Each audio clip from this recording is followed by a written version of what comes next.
Hello friends, welcome to our channel. இந்த வீடியோவில் என்ன பார்க்க போகிறோம் அப்படின்னா, ரெண்டு விதமான ஸ்நாக் ரெசிபி தான் பார்க்க போகிறோம். ஒன்று வந்து முறுக்கு, ரெண்டாவது வந்துட்டு ரிப்பன் பக்கோடா. இப்போ ஃபஸ்ட்டு வந்து நம்ம ரிப்பன் பக்கோடா செய்கிறதுக்கு என்ன செய்யலாம், தேவையான பொருட்கள்லாம் பார்த்துடலாம். 2 கிலோ புழுங்கல் அரிசி ஒரு 3 மணி நேரம் நான் ஊற விட்டு கிரைண்டரில் நல்லா நைஸாக அரைச்சி எடுத்து வச்சுருக்கேன். அது கூட கொஞ்சமாக ஜீரகம் சேர்த்துக்கோங்க. 2 கிலோ அரிசி அப்படிங்கும்போது 1 கிலோ கடலை மாவு சேர்த்துக்கோங்க. 1 கிலோ கடலை மாவு சேர்த்தாச்சு. கொஞ்சம் வெண்ணெய் சேர்த்துக்கோங்க. ஒரு 4-5 ஸ்பூன் நெய் விட்டுக்கோங்க. அப்போ தான் வந்து ரிப்பன் பக்கோடா அழுத்தமாக இல்லாமல் சாஃப்டாக இருக்கும். இது வந்துட்டு நம்ம உப்பு வந்து நான் மாவு அரைக்கும் போதே வந்துட்டு நான் சேர்த்துட்டேன். தேவையான அளவு உப்பு சேர்த்துக்கோங்க. இதை நல்லா மிக்ஸ் பண்ணிவிட்டு அதுக்கப்புறம் தண்ணி சேர்த்துக்கலாம். நீங்கள் வந்து இது கூட ஜீரகம் போடாமல் ஓமம், எள் இதெல்லாம் கூட நீங்கள் ஆட் பண்ணிக்கலாம். ஓரளவு மிக்ஸ் பண்ணியாச்சு. இப்போ தண்ணி சேர்த்துக்கலாம்.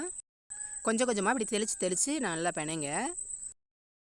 ஒரு 2 டேபிள் ஸ்பூன் அளவுக்கு மிளகாய் பொடி சேர்த்துக்கோங்க. அப்போ தான் வந்துட்டு ரிப்பன் பக்கோடா கொஞ்சம் காரமாக நல்லாயிருக்கும். அப்படி காரம் வேணாம் அப்படின்னு நினச்சிங்கன்னா இதை ஸ்கிப் பண்ணிவிடுங்க. இப்போ வந்து நல்லா இதை மிக்ஸ் பண்ணணும். வந்துட்டு நம்ம அடுப்பு பற்ற வச்சுக்கலாம். இரும்பு சட்டி அடுப்பில் வச்சுக்கலாம். சட்டி காஞ்ச அப்புறமா நம்ம வந்துட்டு எண்ணெய் சேர்த்துக்கலாம். 2 ரெசிப்பியுமே நம்ம விறகு அடுப்பில் தான் செய்ய போகிறோம். எண்ணெய் வந்து நல்லா காயணும். எண்ணெய் வந்து நல்லா ஆவி பறக்க காஞ்சிருச்சு. இப்போ நம்ம ரிப்பன் பக்கோடாவுக்கு உள்ள அச்சு போட்டுக்கலாம்.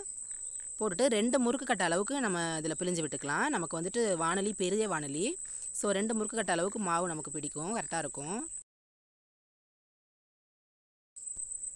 நம்ம வந்து பிழிஞ்சாச்சு. இப்போ வேகட்டும்.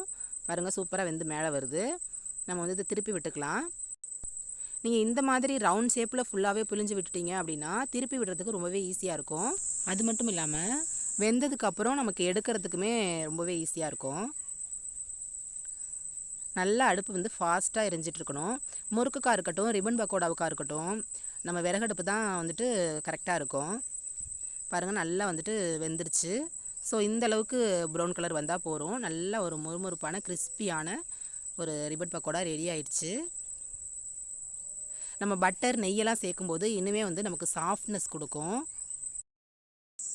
எந்த பலகாரம் செஞ்சாலும் அடுப்படிக்கு கொஞ்சம் வைக்கணும் அப்படின்னு சொல்லுவாங்க. ஸோ அடுப்படிக்கு கொஞ்சம் வச்சாச்சு.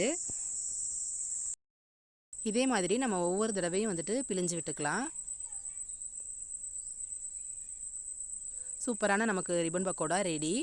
அதுக்கப்புறம் நம்ம ஸ்டோர் பண்ணி வைக்கிற பாக்ஸில் நம்ம வந்துட்டு குட்டி குட்டியாக நம்ம நொறுக்கி விட்டுக்கலாம். இப்படி கை வச்சோன்னாலே உடஞ்சிரும். ஸோ அந்தளவுக்கு நம்ம வந்துட்டு ஸ்டோர் பண்ணி வச்சுக்கலாம். பாருங்கள், நல்லா உடஞ்சிருச்சு.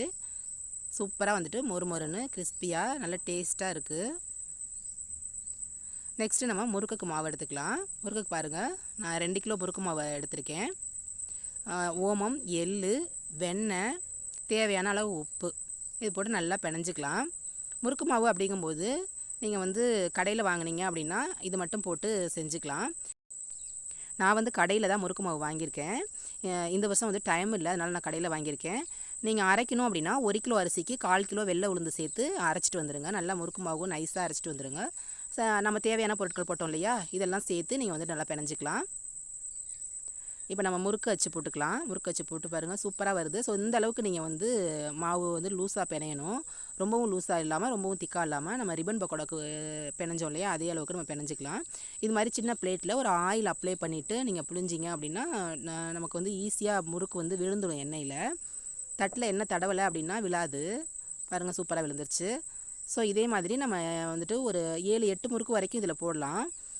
10 வரைக்கும் போடலாம். 10 வரைக்கும் போட்டோம் அப்படின்னா முறுக்கு கொஞ்சம் வந்துட்டு இடம் பத்தாததுனால அப்படி நெளிய ஆரம்பிக்கும். ஸோ ஒரு 7 முறுக்கு இதுக்கு கரெக்டாக இருக்கும். ஸோ அந்தளவுக்கு நம்ம பிழிஞ்சு விட்டுக்கலாம். 7ஓ 8ஓ நம்ம பிழிஞ்சு விட்டுக்கலாம். சூப்பராக வந்து நமக்கு முறுக்கு வந்து வெந்துட்டுருக்கு.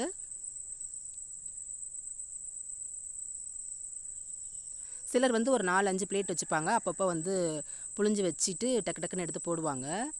நான் ஒரு பிளேட்லேயே தான் புழிகிறேன். முறுக்கு சுட்டு எக்ஸ்பீரியன்ஸ் ஆனவங்க எல்லாம் வந்துட்டு டேரெக்டாகவே வந்துட்டு சட்டிலே பிழிஞ்சு விட்டுருவாங்க. ஸோ இதே மாதிரி வந்துட்டு நம்ம எல்லா மாவையுமே பிழிஞ்சு எடுத்துக்கலாம். அடுப்பு வந்து நல்லா ஃபாஸ்ட்டாக எரிஞ்சிட்ருக்கணும். இந்த முறுக்கு வந்துட்டு வெள்ளையாக தான் இருக்கும், ரொம்ப வந்துட்டு ப்ரௌன் கலர் போகாது.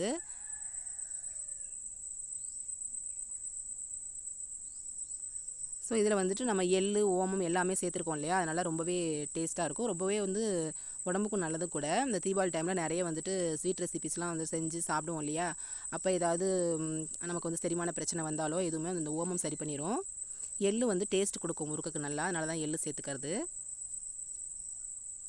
நீங்கள் மாவாக இருக்கும்போதே கொஞ்சம் உப்பு இருக்குது எப்படி கரெக்டாக இருக்கா அப்படின்னு சொல்லிட்டு டெஸ்ட் பண்ணிடுங்க. கொஞ்சம் கம்மியாக இருந்தது அப்படின்னா போட்டு பிணைஞ்சிக்கலாம். அப்படி இல்லை அப்படின்னா அந்த ஃபஸ்ட்டு தடவை நம்ம முறுக்கு பிழிஞ்சு விடுறோம் இல்லையா, இதில் வந்துட்டு நம்ம டேஸ்ட் பண்ணிவிட்டு அதுக்கப்புறமா உப்பு பத்தலை அப்படின்னு சொன்னால் நம்ம உப்பு சேர்த்துக்கலாம். அதுக்கப்புறம் வந்து முறுக்கு வந்து கொஞ்சம் அழுத்தமாக இருக்குது அப்படின்னு நினச்சிங்கனாலும் இன்னும் கொஞ்சம் நெய் விட்டு நீங்கள் பிணைஞ்சிக்கலாம். முறுக்கு வந்து நல்லா வெந்துட்டுருக்கு பாருங்கள். இந்த அளவுக்கு தான் வந்துட்டு ப்ரௌன் கலர் வரும். நீங்கள் எவ்வளோ நேரம் வேக விட்டீங்க அப்படின்னாலும் அந்த முறுக்கு வந்து கருகாது. ஸோ முறுக்கு நமக்கு ரெடி ஆகிடுச்சு. இப்போ வந்து நம்ம எடுத்துக்கலாம். இது வடைக்கம்பி யூஸ் பண்ணி எடுத்தோம் அப்படின்னா ஈஸியாக எடுத்துடலாம். ஒரு 4 முறுக்காக நம்ம வந்துட்டு எடுத்துக்கலாம். வெந்துட்டு இருக்கும்போது நல்லா வந்துட்டு அந்த பபுள்ஸ்லாம் அடங்கிடும். ஸோ அதான் வந்துட்டு நம்ம எடுக்கிற ஸ்டேஜ். ஸோ அந்த டைமில் நம்ம வந்து எடுத்துக்கலாம். ரொம்பவே சூப்பராக டேஸ்டியான முறுக்கு நமக்கு வந்துட்டு ரெடி ஆகிடுச்சு. தீபாவளிக்கு தேவையான நம்ம ஸ்வீட் ரெசிபிஸும் நம்ம சேனலில் போட்டிருக்கோம். பார்க்கல அப்படின்னு சொன்னால் போயிட்டு பாருங்கள். இப்போ இது 2 விதமான கார வகைகள் மட்டும் நம்ம செஞ்சிட்ருக்கோம். ரெண்டுமே வந்துட்டு அட்டகாசமாக நமக்கு வந்து ரெடி ஆகிடுச்சு. நீங்கள் எடுத்து போடுற பாத்திரத்தில் இது மாதிரி வந்துட்டு ஒரு ஒயிட் ஷீட் போட்டிங்க அப்படின்னா நமக்கு முறுக்கில் இருக்க எண்ணெயை அப்சர்வ் பண்ணிவிடும். நம்ம இப்போ எல்லா மாவையுமே வந்து இப்போ நம்ம பிழிஞ்சு காமிச்ச மாதிரி நம்ம பிழிஞ்சிட்டு நல்லா வேக விட்டு நம்ம எடுத்து வச்சுக்கலாம். ஸோ இந்த 2 ரெசிபீஸும் பிடிச்சிருந்தது அப்படின்னு சொன்னால் லைக் பண்ணி ஷேர் பண்ணி கமெண்ட் பண்ணுங்கள். மறக்காமல் நம்ம சேனலை சப்ஸ்கிரைப் பண்ணுங்கள். பாருங்கள் நமக்கு மொத்தமாக இவ்வளோ முறுக்கு வந்திருக்கு. பாய் ஃப்ரெண்ட்ஸ், தேங்க்ஸ் ஃபார் வாட்சிங்.